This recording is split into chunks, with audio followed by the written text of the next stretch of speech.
La piel de su antebrazo se volvió del color de la tiza triturada antes de que ella pudiera siquiera terminar de pronunciar la última sílaba de su queja. El aire en la tienda se enfrió de golpe, un descenso de temperatura tan repentino que un joven aprendiz levita que estaba cerca dejó caer una palangana de bronce macizo cuyo estruendo resonó contra el suelo de tierra compactada como un trueno metálico que nadie más pareció notar. Aarón, de pie a escasos centímetros de su hermana, sintió el roce áspero de la túnica de lana cruda de ella contra el dorso de su propia mano. Pero cuando miró hacia abajo, su propia piel seguía siendo del tono moreno y curtido por el sol del desierto, completamente intacta. Miriam, la profetisa, la mujer que había guiado a una nación entera en adoración a las orillas del Mar Rojo, estaba siendo consumida ante sus propios ojos por la enfermedad más temida del mundo antiguo, mientras que el hombre que había pronunciado exactamente las mismas palabras de traición permanecía allí de pie, ileso y respirando el humo acre del incienso que flotaba en el ambiente. Esta es la fractura en la narrativa, la asimetría aterradora que ha desconcertado a los lectores durante milenios. Las escrituras relatan un evento que rompe las reglas de la equidad humana. Si esta historia siempre te pareció más profunda de lo que suelen contarla, acompáñame a mirar de cerca el momento en que todo se quebró. Para entender el terror absoluto de ese momento, no podemos mirar el evento desde la abstracción de la teología moderna, sino que debemos descender al polvo abrasador del campamento y verlo a través de los ojos de quienes vivían a la sombra de esta familia gobernante. Imagina a una mujer llamada Elisheba, una portadora de agua de la tribu de Judá, cuyo trabajo diario consistía en caminar desde el perímetro del inmenso campamento hasta los pozos temporales excavados en la arena seca. Cada mañana, Elisheba sentía el peso aplastante de una gruesa vasija de arcilla sin esmaltar presionando contra su clavícula izquierda, una carga de casi 20 kilos que le había dejado un callo permanente y un dolor sordo que latía al ritmo de sus propios pasos vacilantes. Mientras caminaba por los senderos improvisados entre las tiendas de pelo de cabra, escuchaba el murmullo ensordecedor de una ciudad móvil que desafiaba toda lógica de supervivencia.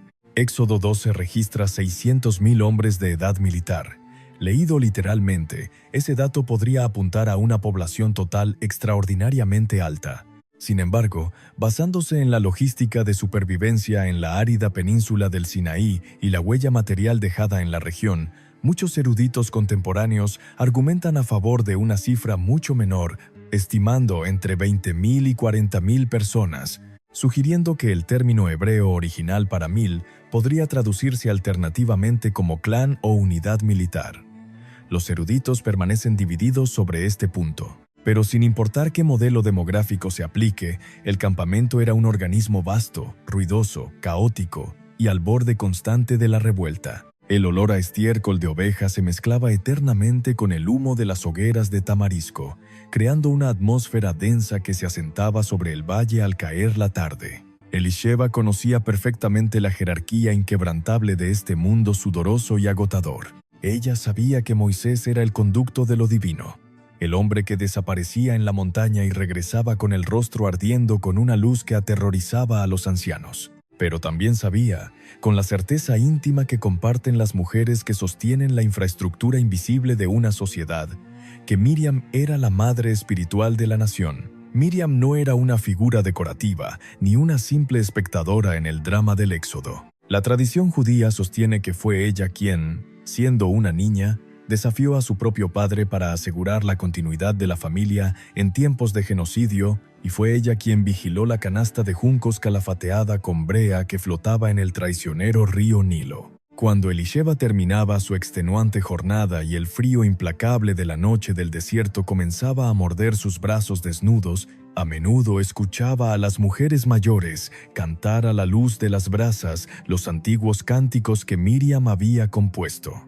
La profetisa era una institución masiva, un pilar de estabilidad emocional y espiritual. Su autoridad no derivaba de su parentesco con el líder supremo, sino de su propia historia de resistencia frente al imperio más poderoso de la tierra. Verla cuestionar a su hermano no era un simple drama doméstico, Era un terremoto político que amenazaba con desestabilizar cada tienda levantada en la arena y destrozar el frágil contrato social que mantenía a las tribus unidas frente a la aniquilación. La crisis no estalló por una discrepancia sobre la ruta hacia Canaán o por los detalles minuciosos del código de santidad, sino por algo intensamente humano, visceral y profundamente divisivo.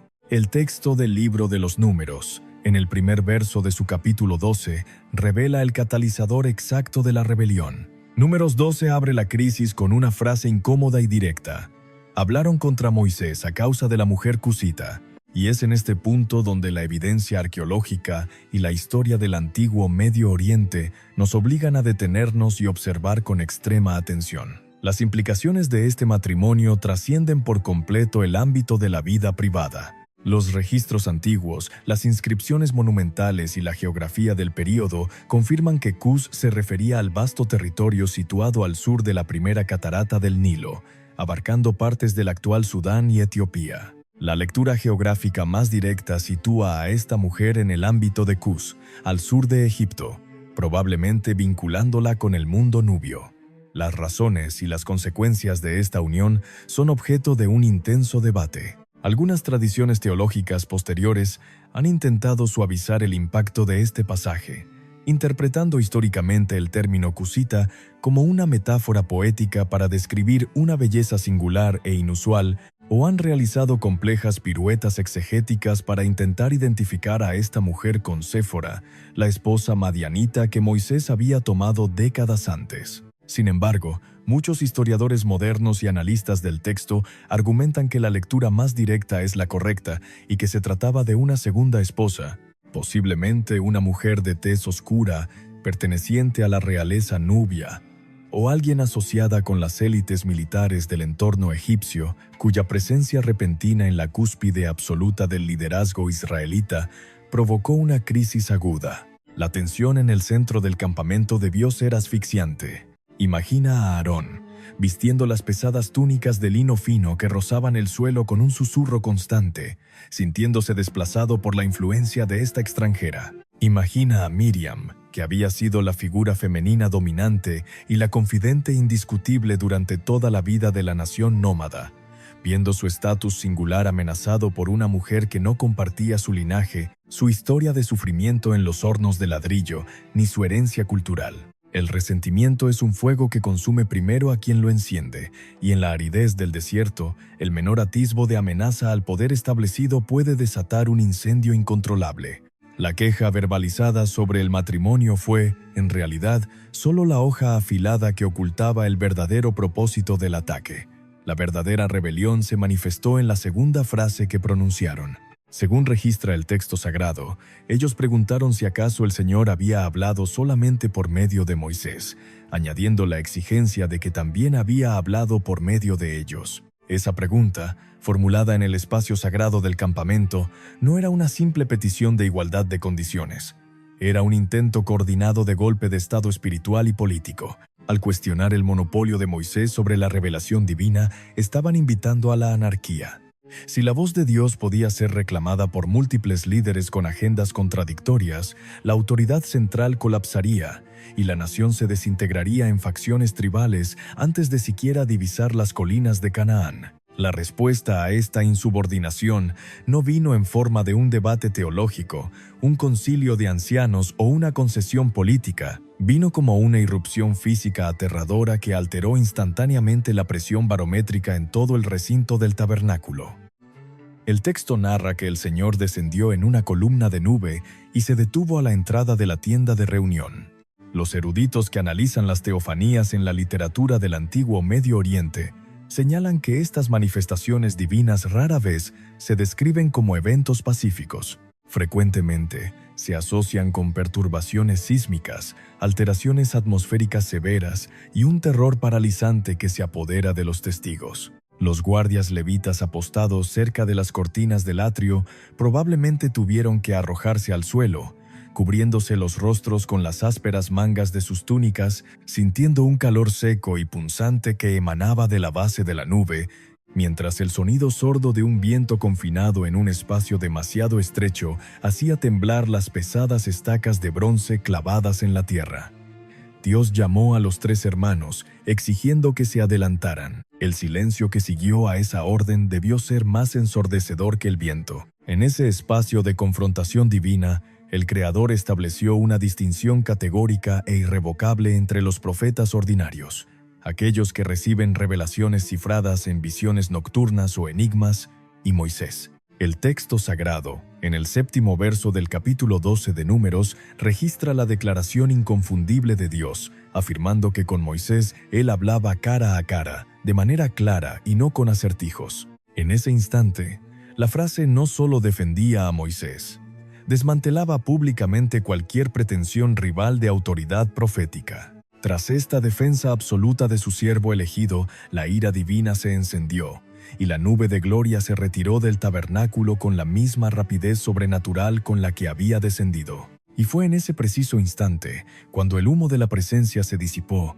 y la luz natural del sol del desierto volvió a golpear el polvo, que el castigo quedó expuesto a la vista de todos. El cuerpo de Miriam había cambiado. Las traducciones tradicionales han etiquetado esta aflicción a lo largo de los siglos bajo un solo nombre cargado de estigma, pero la realidad física era mucho más compleja.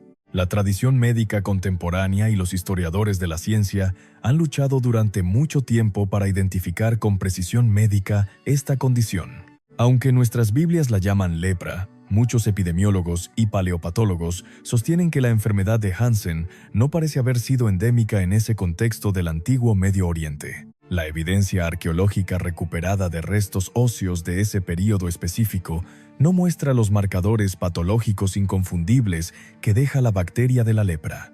Muchos investigadores y médicos calculan que la condición bíblica conocida en el texto hebreo como tzaraat era una categoría general que abarcaba diversas afecciones cutáneas severas y altamente visibles, posiblemente vitíligo agudo, psoriasis severa o una infección fúngica devastadora que causaba una descamación violenta y la pérdida de pigmentación en escamas blancas. Pero en el contexto implacable del antiguo Israel, la tzaraat no era evaluada primariamente como un problema médico que requiriera tratamiento terapéutico. Era una declaración visual, innegable y pública de impureza ritual absoluta. El cuerpo de Miriam, el recipiente que había albergado la canción profética, se estaba convirtiendo a los ojos de la ley levítica en el equivalente ritual de un cadáver visible mientras ella aún respiraba y era consciente de su propia tragedia. El pánico que se apoderó de Aarón al ver a su hermana no fue solo el horror de la desfiguración física,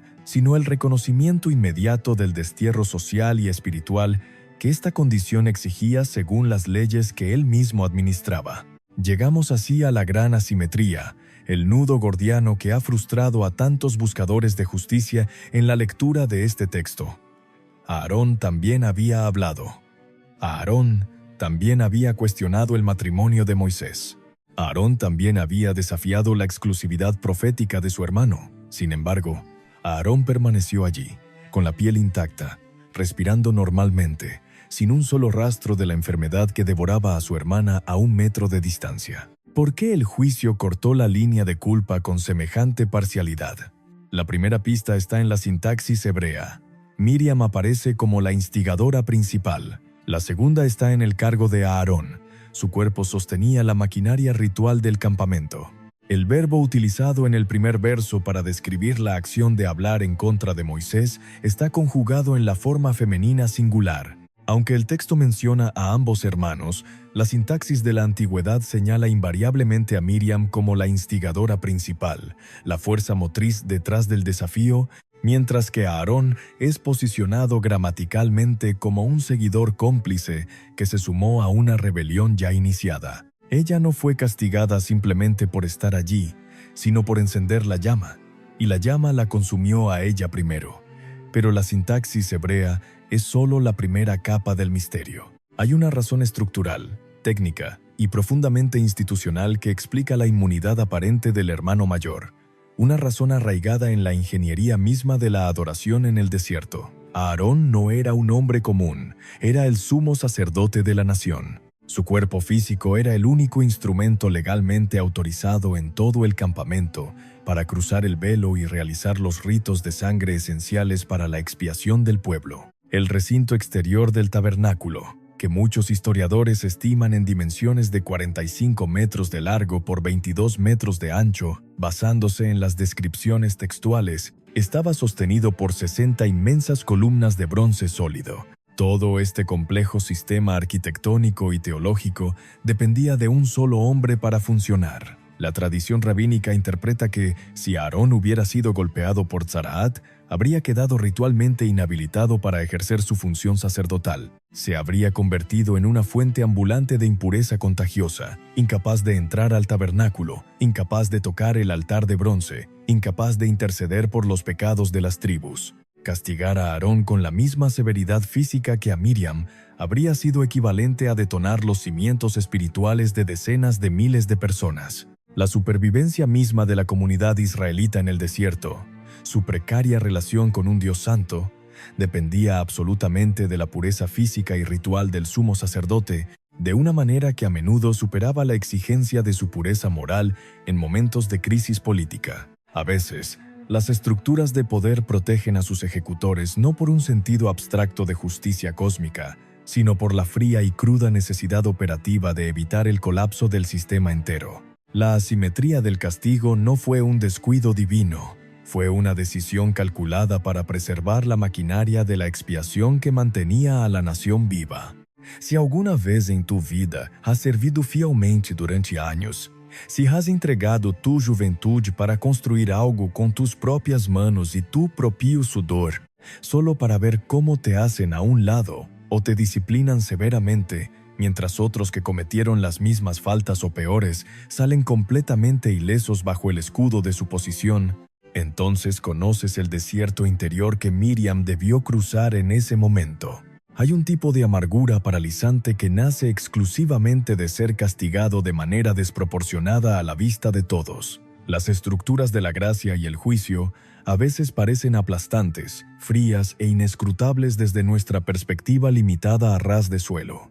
El antiguo texto bíblico no intenta suavizar el golpe diciendo que la situación fue justa a nuestros ojos. El texto simplemente registra, con una honestidad brutal, que ella tuvo que soportarlo.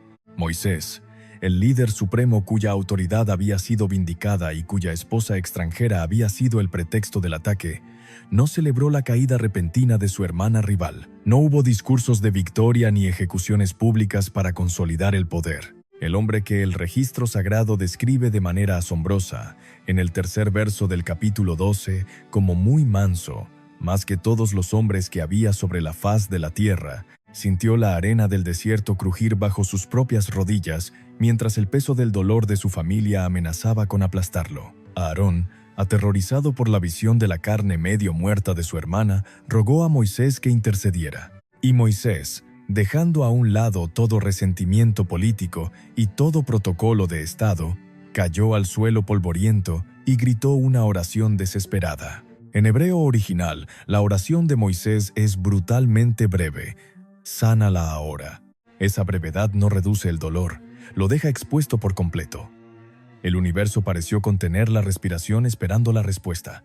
Dios no eliminó el castigo de inmediato con un simple movimiento de su mano invisible. La respuesta divina comparó la grave ofensa pública de Miriam contra el líder ungido con la deshonra máxima de un padre escupiendo en el rostro de su hija rebelde ante los ojos de la aldea. Para que la justicia fuera completada y la autoridad restaurada frente a las tribus, ella tenía que soportar la pena exigida por la ley de la pureza. El decreto fue inamovible: 7 días de aislamiento total y absoluto fuera de los límites protectores del campamento. Y es aquí donde la historia, que había comenzado como una crónica de ambición política, envidia familiar y juicio aterrador, se transforma lentamente en un acto asombroso y masivo de solidaridad humana que desafía todas las expectativas de la época. El mandato logístico estricto y repetido a lo largo del Éxodo era que la columna de nube determinaba el ritmo del viaje. Si la nube se movía, la nación debía marchar de inmediato, sin excepciones.